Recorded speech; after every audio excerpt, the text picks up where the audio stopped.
All right, so move on to the next segment. I'll be sharing my top 5 downfalls in UFC history. So these 5 respective MMA fighters, I do believe, had the biggest downfall in UFC history. So the list will be going from 5 all the way down to number 1. Starting at number 5, I have Conor McGregor. Now, this one might be a little controversial, but I had to put Conor McGregor on this list due to the fact that back in 2016, Conor McGregor became the first ever double champion in UFC history. He became one of the company's biggest stars in UFC history and remains one of the most iconic figures in combat sports today. And right now, he has one of the biggest downfalls in UFC history because the fame, the money, has all changed Conor McGregor in the world of MMA. And it killed his killer instinct. Yes, he's a smart businessman. Nobody's ever take that away from Conor McGregor.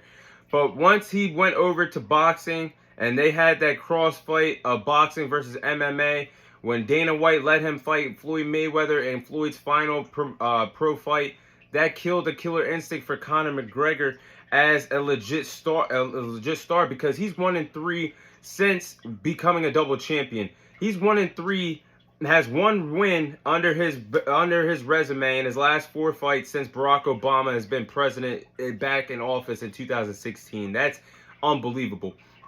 And like I said, Conor McGregor is a smart businessman.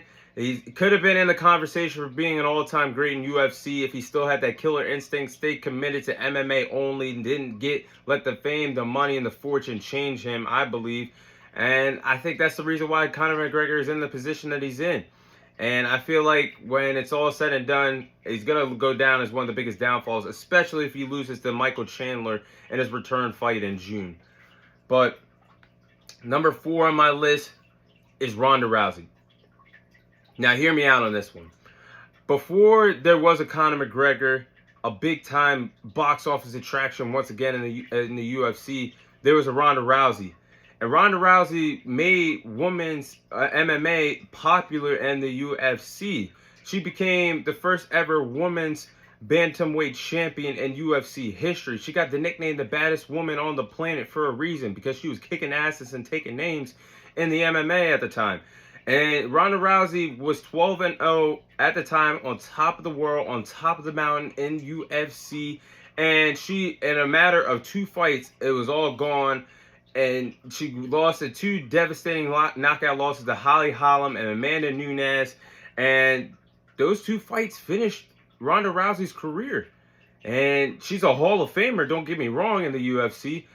But when you look back at it, if those KO losses never happened, Ronda Rousey might be in the conversation of being on the UFC Mount Rushmore list. It's just that downfall, and don't get me started about her running WWE after she left MMA. Oh my gosh, did that not live up to the hype of what a WWE superstar is supposed to be? But Ronda Rousey, to me, had one of the biggest downfalls of UFC history because of her being at the top and then being knocked off so fast and never getting back to the MMA after that. She has to be number 4 on my list. Now, number 3 is Robbie Lawler. Robbie Lawler came a long way in the UFC because if you follow the company for a very long time, and if you do your homework on MMA and follow the UFC, Robbie Lawler was a huge part of the UFC back in 2002 and was a red hot prospect in the MMA, but ended up leaving the company in 2004. Now, you fast forward 10 years later, Robbie Lawler was competing in several other MMA companies, and he eventually found his way back to the UFC.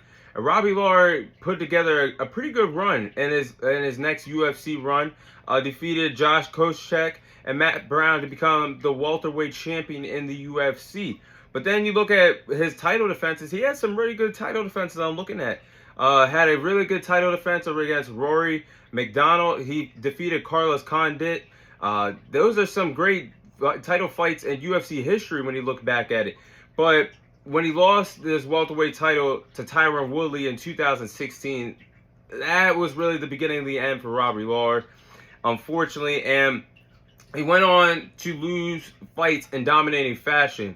He was on the other end of a belt to ass treatment, the other end that you don't want to get on a belt to ass treatment. So Robbie Lawler was losing fights in dominating fashion. He ended up going 3-5 to finish his MMA career after losing the welterweight title to Tyron Woodley in 2016.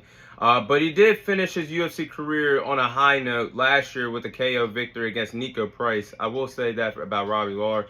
But his downfall was significant from how good of a welterweight champion he really was. He has to be number 3 on my list. Now, number 2. Oh, number 2, I talk about this all the time. Tony Ferguson. I said this months ago on the Combat Series when Tony Ferguson lost to Paddy Lablet. And I said that Tony Ferguson needs to retire and from the MMA, and his downfall is one of the saddest that we ever witnessed in UFC history, because Dana White even said that it's best for Tony Ferguson to retire from the UFC and retire from the MMA for good now, because Tony Ferguson, when you look back at it, his downfall is so sad because from 2011 to 2019, the man's run will never be forgotten. One of the greatest runs that I've ever witnessed as an MMA fan. And he went 15-1 in that span from 2011 to 2019 with won fights with 11 finishes. And he's a former interim lightweight champion in the UFC. But you look at the start of this decade from 2020 to 2023, the last time he fought, he's on a 7-fight losing streak. And his edge is no longer there. He doesn't have the same killer instincts anymore as an MMA fighter. It's sad to see this downfall. And I feel like this downfall is one of the reasons why he's number 2 on my list. Sad to see that Tony Ferguson is on a 7-fight losing streak for the last 3 years. He's number 2 on my list. Now, number one is Renan Barão. Renan Barão has to be on my list because Renan Barão went on a monumental MMA winning streak from 2005 to 2014, was on a winning streak with 32 fights. 32 fight win streak. That is insane in the MMA. I feel like that Renan Barão's run could have been, it could have put him in the conversation for all-time greats with the likes of John Jones and Anderson Silva. But the downfall was significant because Renan Barão became a bantamweight champion and had 4 successful title defenses.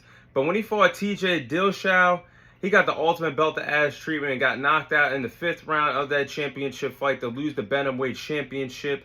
And that was basically all she wrote because he never looked the same. And eventually he got the rematch against TJ Dillashaw down the line, but also lost that fight again by knockout in a devastating knockout fashion in the 4th round of that fight, and went 1-6 to finish his UFC career.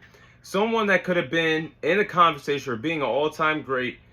Renan Barão, just his run was just so sad. His downfall was so sad, and you look back at it, it sucks because he could have went down as an all-time great with the likes of John Jones and Anderson Silva, like I just said. But going from a 32 winning streak, 32 fight winning streak, becoming champion, 4 title defenses, going 1-6 to end your MMA career, that hurts. But those are my top 5 biggest downfalls in UFC history.